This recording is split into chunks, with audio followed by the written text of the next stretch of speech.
मध्य प्रदेश के ग्वालियर में होने वाले रीजनल इंडस्ट्री कॉन्क्लेव की सभी तैयारी लगभग पूरी हो चुकी है, जिसमें देश ही नहीं बल्कि विदेश से भी इन्वेस्टर पहुंचने वाले हैं, जिनको लेकर आज ग्वालियर कलेक्टर और पुलिस अधीक्षक ने रीजनल इंडस्ट्री कॉन्क्लेव के स्थल का जायजा लिया। दरअसल ग्वालियर के राजमाता विजयाराजे सिंधिया कृषि विश्वविद्यालय में 28 अगस्त को रीजनल इंडस्ट्री कॉन्क्लेव का आयोजन किया जा रहा है। रीजनल इंडस्ट्री कॉन्क्लेव में देश विदेश से इन्वेस्टर पहुंचने वाले हैं, जो ग्वालियर चंबल अंचल के लिए बहुत खास होने वाला है। साथ ही देशी विदेशी मेहमानों के स्वागत के लिए संगीतधानी ग्वालियर सज धज कर तैयार हो रही है। मुख्यमंत्री डॉक्टर मोहन यादव के द्वारा बुधवार को सुबह राजमाता विजयाराजे सिंधिया कृषि विश्वविद्यालय के दत्तोपंत ठेंगड़ी सभागार में कॉन्क्लेव का उद्घाटन सत्र आयोजित होगा। मुख्यमंत्री डॉक्टर मोहन यादव इस अवसर पर ग्वालियर चंबल अंचल की 10 औद्योगिक इकाइयों सहित प्रदेश की 22 इकाइयों का वर्चुअल भूमि पूजन व लोकार्पण करेंगे। साथ ही नवीन इकाइयों को आशय पत्र भी वितरित किए जाएंगे।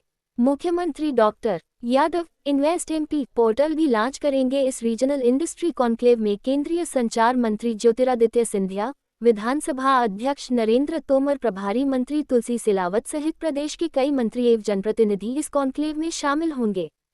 इसके साथ ही ग्वालियर में आयोजित होने जा रही रीजनल इंडस्ट्री कॉन्क्लेव में अदानी पोर्ट्स एवं एसीजेड लिमिटेड के प्रबंध संचालक श्री करण अदानी सहित Reliance industries, AGI green pack, Accenture industries, prime gold, OFV tech, BR group, marble vinyls व मॉडर्न टेक्नो जैसी जानी मानी कंपनियों के वरिष्ठ संचालक व अधिकारी औद्योगिक निवेश लेकर आने वाले हैं।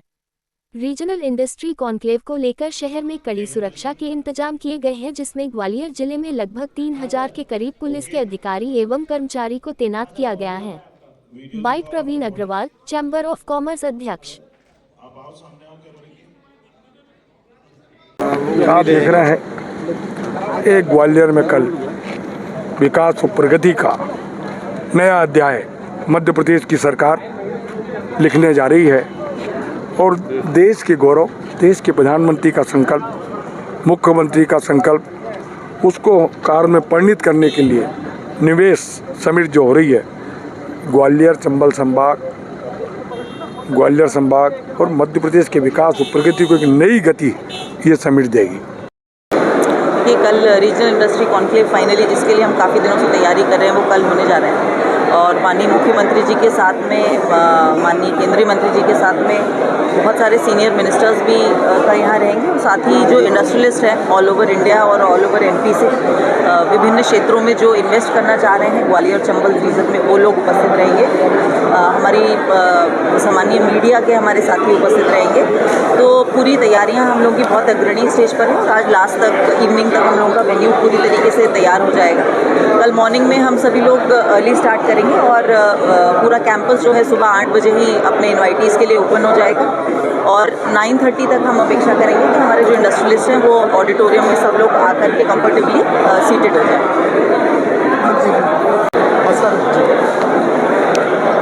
देखिए 28 तारीख को जो कॉन्क्लेव होने जा रही है उसको दृष्टिगत रखते हुए व्यापक पुलिस की व्यवस्थाएं की गई हैं। जैसा कि आप देख रहे हैं कि सभागार है, इसके पश्चात जो है 3 डोम्स बने हैं और विभिन्न प्रवेश द्वार हैं। इसके अलावा पार्किंग स्थल बनाए गए हैं और जो हमारे फेमस होटल्स हैं वहाँ पर भी आ रहे हैं सभी स्पेशल डेलीगेट्स और डेलीगेट जो रुकेंगे। तो कुल मिला के हमारा उद्देश्य यही है कि सभी लोग यहाँ पर हमारे प्रेमाइसिस में स्मूथली प्रवेश कर सकें और टाइमली जो सभागार हैं उसमें सेटल हो सकें। और इसको दृष्टिगत रखते हुए हमने लगभग 3000 पुलिस अधिकारी कर्मचारी जो जिला पुलिस बल, एसटीएफ और इसके अतिरिक्त एसएफ इसके डिप्लॉय किए गए हैं और सभी को ये ब्रीफ किया है कि हमारा मूल उद्देश्य यही रहे कि जो हमारे अतिथि आ रहे हैं विदेश से और देश के विभिन्न कोनों से, सभी को बस हमको स्मूथली मूव कराना है और सभागार में उनका जो प्रवेश है वो बहुत टाइमली हमको सुनिश्चित कराना है।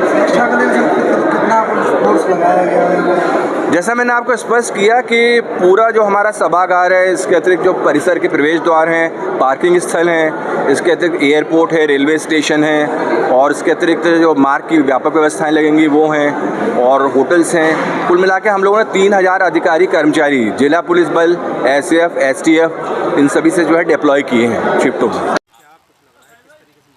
देखिए 28 तारीख को ग्वालियर के अंदर मध्य प्रदेश की तीसरी रीजनल इंडस्ट्री कॉन्क्लेव होने जा रहा है। माननीय मुख्यमंत्री जी मोहन यादव जी ने ये निर्णय लिया कि प्रत्येक डिस्ट्रिक्ट के अंदर रीजनल इंडस्ट्री कॉन्क्लेव का आयोजन हो। तो जिस तरह से जो आयोजन के पहले की तैयारियां हैं, उत्साह है, और ये आयोजन होने से पहले मुख्यमंत्री जी कोयम्बटूर और महाराष्ट्र निवेशकों को आमंत्रित करने गए, और मुख्यमंत्री जी की जो अवधारणा है कि ग्वालियर जहाँ पर ये कॉन्क्लेव हो वहीं के स्थानीय लोग इसमें अपना उद्योग लगाएं और यहीं के स्थानीय पैदावार का संबंधित उसमें उद्योग हो, तो जो लोकल टू वोकल वाली जो अवधारणा है, मुझे लगता है कि ग्वालियर अब इसके लिए पूरी तरह से तैयार है। क्योंकि ग्वालियर के अंदर जो अधूरे विकास कार्य थे, चाहे हम एयरपोर्ट की बात करें, बहुत लंबे समय से हम देखते थे कि एयरपोर्ट ग्वालियर के अंदर हो। तो जब श्रीमान ज्योतिरादित्य सिंधिया जी एविएशन मिनिस्टर थे तो 16 महीने के रिकॉर्ड समय में ग्वालियर का एयरपोर्ट बना, जो इसने वर्ल्ड रिकॉर्ड भी बनाया। तो ऐसी जो चीज़ें हैं, हमारे यहाँ ग्वालियर से आगरा का एक 6 लेन हाईवे बन रहा है, जिससे आगरा की दूरी 50 मिनट की रह जाएगी, ग्वालियर से दिल्ली की दूरी 3 घंटे की रह जाएगी। तो मुझे लगता है कि ये सारी चीज़ें कुल मिला के इस बात का प्रमाण है कि ग्वालियर अब उस तरह से तैयार है। ग्वालियर के अंदर माहौल बन चुका है। ग्वालियर के अंदर चाहे जिला प्रशासन हो, चाहे उद्योग विभाग हो, चाहे उद्योगपति हो, चाहे व्यापारी हो, चाहे मीडिया हो, सभी लोग सकारात्मक रूप से इसको आगे बढ़ा रहे हैं। और मेरा ऐसा मानना है कि जब कोई कार्यक्रम होता है तो और कोई उद्योग लगेंगे तो कुछ परेशानियां आएंगी, वो चुनौतियां आएंगी। उस चुनौतियों का सामना करने के लिए Madhya Pradesh chamber of commerce जैसा संगठन सदैव खड़ा रहेगा, और हम सब लोग मिलकर जब इस दिशा में आगे बढ़ेंगे तो ग्वालियर अपनी पुरानी विरासत को प्राप्त करेगा। मैं वही कह रहा हूँ कि पहले और अब में ये अंतर है कि ग्वालियर की जो पृष्ठभूमि है, ग्वालियर के अंदर एयरपोर्ट का निर्माण हुआ, ग्वालियर के अंदर जो मूलभूत चीज़ें हैं, चाहे सड़क कनेक्टिविटी की बात हो या पॉलिसी की बात हो, मुख्यमंत्री जी उसमें लगातार पॉलिसी में परिवर्तन भी कर रहे हैं। और हमें आशा है कि कल भी वो कुछ ना कुछ घोषणा करेंगे। और जो इंडस्ट्री पर डबल टैक्सेशन होता है, जिसमें नगर निगम का संपत्ति कर भी होता है और डीआईसी को उसको मेंटेनेंस शुल्क भी देना पड़ता है, तो शायद कल हमें पूरी आशा है कि इस बात की घोषणा हो कि नगर निगम का संपत्ति कर से ये इंडस्ट्रियल एरिया मुक्त किए जाएं। तो जिस तरीके से मुख्यमंत्री जी अध्ययन कर रहे हैं और जिन बारीकियों को अध्ययन करके वो दूर करने की बात कर रहे हैं, वो कर भी रहे हैं, तो इससे पूरा सकारात्मक माहौल बना है। और मुझे लगता है इस बार का इन्वेस्टर मीट, इस बार का ये इंडस्ट्री कॉन्क्लेव पिछले बार के इन्वेस्टर मीट या बायर सेलर मीट से थोड़ा भिन्न होगा। लगभग कितनी कंपनियां इधर बन सकती हैं? देखिए, ये बताना अभी मुश्किल होगा कि कितने बड़े उद्योग और कितने लघु उद्योग होंगे, लेकिन जिस तरह से पूछ परख है, जिस तरह से उत्साह है, जिस तरह से बाहर से लोग भी संपर्क कर रहे हैं, उसके आधार पर मैं ये कह सकता हूँ कि ये संभावना है वो बहुत सकारात्मक है। एक जनता से जुड़ा सवाल है कि जनता को कितना और खासतौर पर युवाओं को कितना लाभ होगा इससे? देखिए, जब एमएसएमई बढ़ती है तो युवा सबसे ज़्यादा लाभ सीधा रोजगार एमएसएमई देती है। और एमएसएमई उन लोगों को रोजगार देती है जिनके पास स्किल नहीं होता। अगर उनके पास कोई स्किल नहीं है तो साफ़ सफाई कराने का काम दे दिया जाता है, स्किल नहीं है तो चाय पिलाने और पानी पिलाने का भी काम दे दिया जाता है। तो जब सरकारों को जो जिनके पास स्किल नहीं है और वो बेरोजगार रहते हैं, तो सरकारों को, अभी आपने हाल ही में सुना होगा एक स्टेट के अंदर लाड़ला भाई योजना की बात चल रही है। तो मुझे लगता है कि अगर एमएसएमई को इतने बारीकी से ध्यान दे दिया जाए और सरकार का फोकस हो जाएगा तो इस तरह की योजना की आवश्यकता नहीं पड़ेगी और लोगों को रोजगार भी मिलेगा।